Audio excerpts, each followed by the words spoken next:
Hello, mischievous movie watchers. Welcome to the Final Destination Review, where I watch movies, rate them, and review them.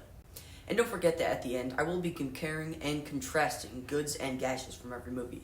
But let's not get ahead of ourselves here and get straight into it. Final Destination is a 2000 horror movie written by Glenn Morgan, James Wong, and Jeffrey Riddick, as well as directed by James Wong. It is about a group of teens that don't die when they should have, but start dying off later, one by one. The movie starts us off with an airplane being loaded with a high school class and other citizens. But just before it takes off, one of the passengers, Alex, has a vision of the plane having technical malfunctions and exploding. Him trying to tell someone results in a fight between him and his rival, Carter.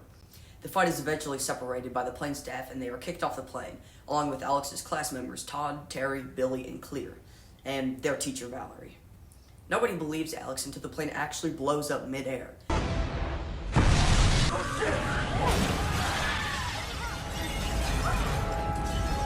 They witness in horror through the airport windows. Told you so. All are later interrogated by two FBI agents, both of which are suspicious of Alex but can't prove anything. Wait, didn't he just say the plane was going to explode? Wouldn't that be some sort of evidence? 39 days later after the incident, Todd slips and accidentally hangs himself. Alex is suspicious of Todd's sudden death and sneaks into the morgue where he is discovered by a worker who says that they all escaped death's grasp, so now it is coming back for them. The next day, the survivors meet at a cafe where Terry is run over by a speeding bus. You can just drop fucking dead.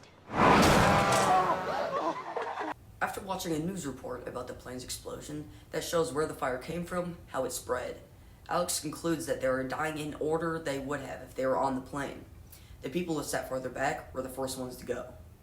But before he can save his teacher, she falls on a kitchen knife and dies. Alex explains the situation to the remaining classmates while Carter is driving them around town.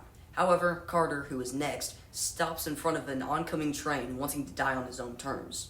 The others get out of the car and are safe, but at the last minute, Carter changes his mind. However, his seatbelt gets stuck and he is saved by Alex. Though Carter is saved, shrapnel from the car decapitates Billy. And you ain't taking me with you!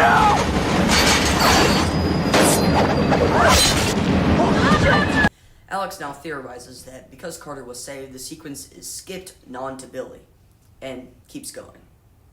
Alex, thinking he's next, hides out in a cabin for the day until he realizes he switched seats with someone before takeoff.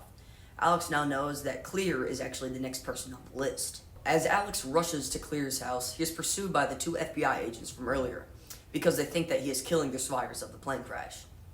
He finds Clear stuck in a car surrounded by live electrical cables that are close to igniting her leaking gas tank.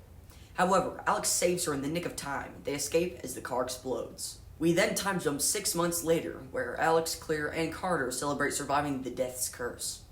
Alex explains that Death never skipped him after he saved Carter. The movie ends as a bus hits a sign that is hurled towards Alex. Carter pushes him out of the way, but sacrifices himself in the process.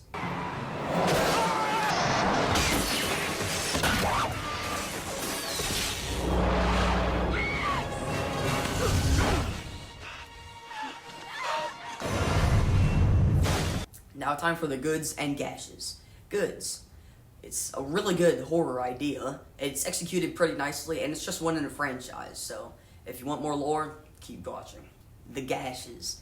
I mean, there's nothing really too big, but it's not one of the best horror movies ever. It's just in there. Overall, I gave Final Destination a 79%. If you like this video, I do others like Wrong Turn and Friday the 13th. This has been Movies and Mischief. Goodbye.